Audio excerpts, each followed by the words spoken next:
আমি হলো চাৰি পাণ্ডৱ অসম।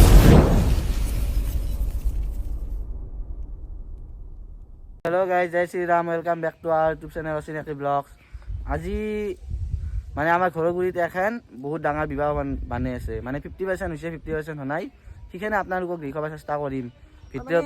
গাইজ বেলেগত কৰি বেলেগ তাৰমানে একদম ধৰি লওক যোনটো বিয়া ভৱন বুলি ক'লি মানে এনেহেন হ'ব, কিন্তু ইখন অলপমান লাগাত কৰি বেছি মানে ভাববা গেলি মানে বহুত বেলেগ। চাওঁ বোলক কি আছে। আৰু এই দুদিনমান ব্লগ দিব পৰা নাই কাৰণ মোৰ মাতটো চাই গমেই পাইছে, চৰ্দি লাগছে, চৰ্দি জ্বৰ আৰু কাহটো উঠি আছে। তো বিবাহখন দেখে আৰু আমি মন্দিৰ বাৰীত যাব পাৰোঁ, চাই থাকোঁ ভিডিঅ'টো। তো গাইজ বিয়া ভৱনখনত আহি পালোঁ, চাওকে গাইজ প্ৰথমখিনি যে কি ধুনীয়া বনাইছে। আৰু ভিতৰক লৈ যাওঁ ব্লগ, আহক। গাইজ ভিতৰত সোমাই কিনে বহুত ধুনীয়া ধুনীয়া বস্তু দেখা পাইছোঁ, মানে 50% কৰা হোৱাৰ পিছতেই। তো গাইজ চাওকচোন। তো গাইজ এইটো মন্দিৰ হেনো পাই আৰু মণ্ডপ হেনো পাই, গোটেইখিনি ভালকৈ নাজানো দিয়কচোন, তথাপিও খাদ্য মন্দিৰ বুলি ক'লোঁ। চাওকচোন কি ধুনীয়া কৃষ্ণ ৰাধা ন। তো বিশেষ একো নাজানো, কিন্তু মই জানাত ওপৰত থকা মানুহ হ'ব আৰু তলত মানে বিয়াৰ আৰু বস্তু। তো চাওক পৰিৱেশখিনি গোটেইখিনি। বাকী আৰু আপোনাক একেবাৰে নতুন ভালকৈ গোটেইখিনি হোৱাৰ পিছত দেখাই আছোঁ। আপোনাৰ এইখিনি আৰু দেখালোঁ আৰু মানে প্ৰথমখিনি আৰু গোটেই 100% হোৱাৰ পিছত দেখুৱাম একদিন গোটেইখিনি। বহুত ভাল লগা হ'ব। তইতো আমাৰ মামা।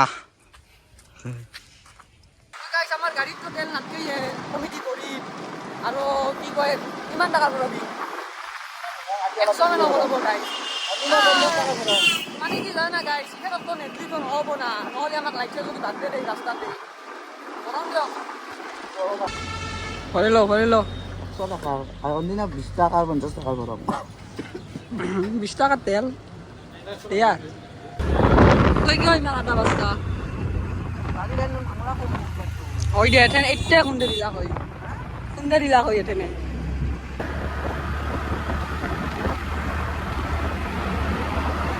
ইউটাৰ্ণ গাইজ, আমি অহাই দি যাম দে, আগে দি ভুলি যাব লাগে না। তো গাইজ সৰ্বগত কালী পূজা চলি আছে, আপুনি আপোনাৰ জানে। এখন ক'লোঁ যে কালী পূজা চাওঁ ব'ল, কি কৈছে জানা গাইজ, কালিয়ে পূজা আজি কথা পাতে দেখছে। এতিয়া কৈছোঁ মই কালি পূজা বোলে, কালি আছে বোলে, আজি কিয় যাওঁ, কালি যাওঁ। 25 বছৰ হৈছে, 22 বছৰ হৈছে, এইখিনিও যদি বুজি নাপায় বাতি কাম নাই ইয়াত, কাম নাই দিয়ক। আমাৰ মৰমৰ ফকতীয়া আহাৰ চখ পালোঁ, সোমালোঁ। ফকতীয়া আছে না নাইবা ঘৰত? দেখা পালোঁ ৰ'ব, খেলা খেলি আছে। খেলতে যাব দিব আমি। গাইজ একো নহয় দে, আপোনাৰ ইণ্ডিয়াত নলিলেতো মই ইণ্ডিয়াত পাৰব।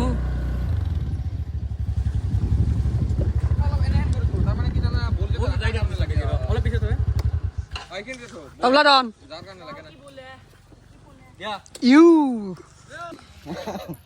জাৰ্চিটো পিন্ধিলে বেছিকে ক'ব পাৰি নেকি? জাৰ্চিটো পিন্ধিলে কিবা বেছিকে ক'ব পাৰি নেকি? দে আউটটো চাম দ, আউট দে। এইটো হাৰাদাই ফিল্ডিং কৰি আছে আৰু এইটো কোনে মেখেলা দা, এইটো আমাৰ ছুপাৰ কিংছ টিমৰ সেই কেপ্টেইন ৰোহিত শৰ্মা আৰু ইটছ বলাৰ ইটছ কাই গাইছ দেখছে না শেখৰ দা, শিখৰ খাইটি গাইছ বলাৰ। কিবা কবি? Yes, I am doing very well. And অসমীয়াত কৈ গাইছ দেখছে এইটো কেনে গোল মতল yes, গাইছ। ৰং চেনেলত যে এখন ধাৰাবাহিক আহিছিল আপোনাৰ বৰ লগাই বুলি, তাত কেৰপা চৰিত্ৰৰ মানে কেৰপাৰ পুত্ৰ সৰু পুত্ৰ গাইছিতো। Namaskar guys. তোমাৰ নামটো কোৱা? মোৰ নাম শ্ৰী নিশান দাস। আৰু গাইছ আৰু মানে কি কয় ইয়াতকৈ ডাঙৰ এটা আছে, তো সিয়াক দেখাই আছো তাতে ফিল্ডিং কৰি আছে। আহক, এইটো হৈছে আপোনাৰ কেৰপাৰ 2 নম্বৰ মানে কি ডাঙৰ ল'ৰাটো। নামটো কচোন তোমাৰ? মোৰ বুদ্ধিপ্ত দাস। তো এই দুজন ল'ৰা আমাৰ কেৰপাকাইৰ বুজছে নক, আৰু কেৰপাকাই আমাৰ ওচৰতে ঘৰ, কোনোবা দিনা দেখাম আপোনালোকক। এই গাইছ কি বেটছমেনে বল দেখাই নাপায় বোলে গাইছ, এনে তাৰমানে অকাঠি প্লেয়াৰ। এই গাইছ দেখছে না, খুব দেখছে না গাইছ, এই প্লেয়াৰটো হয় বাকী ভাল না? 33 পিনছে গাইছ হাৰ্দিক পাণ্ডিয়া একে দিয়ক তো গাইছ ইণ্ডিয়াৰ খেলাৰ জোচত আজি ৱৰ্ল্ড কাপৰ ফাইনেল বুলি তালি দিছো গাইছ আজি হাল্লা হ'ব দে গাইছ দেখাই পালাক মন্দিৰ হাততে সি বল চল খেলিলো ঘামে ধুয়ে গৈছে এটা বস্তু চাব না এই ঠাণ্ডাৰ দিনতো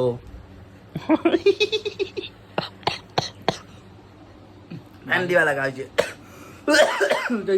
বাহিৰত যিটো দিখ ৰ'দ দিছে তো গাইজ এনে আমি আমাৰ এই কেতকুৰি চাইডে শান্তিৰ জেগা আছে তাতে অলপমান আড্ডা মানে কি আড্ডা হেন মাৰিব যাম চাই থাকক ভিডিঅ'টো এতিয়া আমি মানে গৈ আছো মানে অলপ শান্তি জেগাত যাওঁ অলপ এনেই অলপ ফিল্ডটো লৈ আহোঁ নাকি গৈ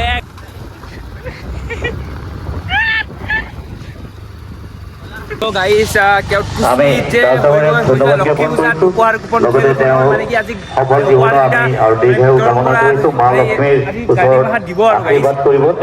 গাড়ী তো তাত যোনে যোনে পাইছে এইবিলাক মানুহ আহিছে বাৰু তাতে তো আজি গাড়ীকে নিব গাইছ ঘৰত দেয়া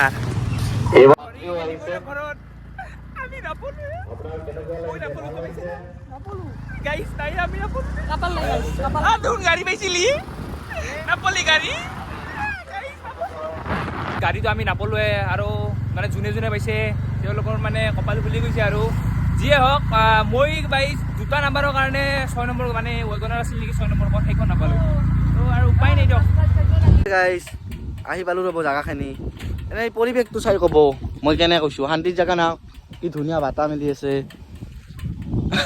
এইটো ধুন পচছে কিবা আহি কেনে আৰু গাইজ কাহ হৈ আছে ইগন'ৰ কৰক এটা কথা কওঁ এই মাত্ৰ কহে এখন পিলপিলি গৈছে এই এলেনাৰ পৰা পালৰ বুকৰ গুৰি দি গৈছে সি ইফালে গৈছে যদি সি আহে চাই থাকক কি কৰি আছোঁ ইয়াক তই কিবা কবি মানে কি হ'ল অসমততো গাইছ বহুত ইউটিউবাৰ আছে দুটা ইউটিউবাৰ থকা মানে চেনেল বেতাল আৰু নিপুৰ আৰু যদি কোনোবা আছে মই চিনি নাপাওঁ ছিংগেলকৈ বহুত ইউটিউবাৰ আছে যেনে বিকাশ চেত্ৰী হওক বা বহুত বিকাশ দা হওক চৰি চেত্ৰী হয় দা তো গাইছ অসমৰ প্ৰথম চেনেল বুলিয়ে ক'ব লাগিব যিটো চেনেলত মানে চাৰিটাই একেলগে এটা চেনেল খুলি কিনে আমি মানে কাম কৰি আছোঁ 4টা ক্ৰিয়েটৰ আছে মানে একেলগে কাম কৰিম এইটো চেনেলত তো মানে এটা মই তাৰে মাজত ডাইলগ এটা মাৰি দি আছোঁ মানে ডাইলগটো মানে কি আমি হ'লোঁ 4 পাণ্ডৱ অসমত কৰিম তাণ্ডৱ গাইছ হিলে দিম কিন্তু গাইছ এইবাৰ চেলেঞ্জ এইবাৰ গাইছ চব হিলি যাব এইবাৰ কেনে এটা ডাইলগ মাৰলাক না কিন্তু ভালো লাগছে না যদি ডাইলগটো ভাল লাগছে এটা কমেণ্ট কৰি দিব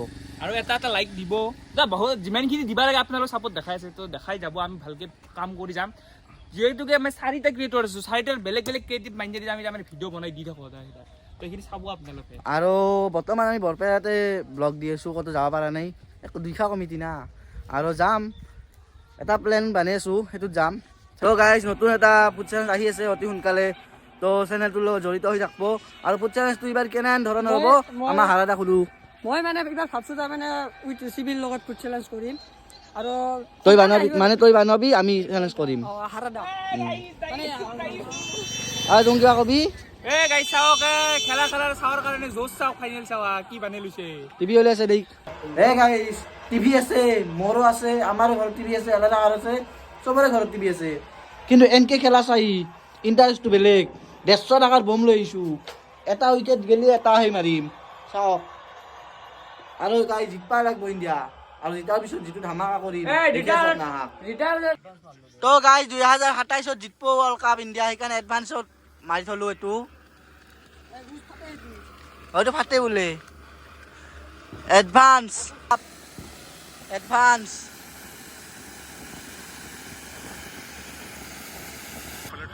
তো গাইজ খাটছোঁ দিয়ক তো খাটলোতো বমো আনিছিলোঁ মাৰছোঁ আৰু সেইদিন দুখতে মাৰছোঁ 2027 জিতব বুলি আৰু ভিডিঅ'টো চাই যদি ভাল লাগিল লাইক কমেণ্ট শ্বেয়াৰখিনি কৰি থৈ যাব আজি ইমান জোচ নাই দিয়ক কাৰণ ঘাটলাক না ইমান আশা কৰিছিলোঁ জিতব বুলি এনেই দগৰি ক'বই খালি টাইমতে ক'ব মানুহৰে তো ভিডিঅ'টো চাই যদি ভাল লাগিল লাইক কমেণ্ট শ্বেয়াৰখিনি কৰি থৈ যাব চেনেলটো নতুনকৈ যাই আছে ছাবস্ক্ৰাইবটো কৰি থৈ যাব আৰু লাইটাৰটো বেয়া নাভাবিব এইটো বম মাৰি আছিলোঁ সেইকাৰণে তই কিবা কবি কি ক'ম ভাল লাগছে দিয়ক গাইজ বাই বাই জয় অসম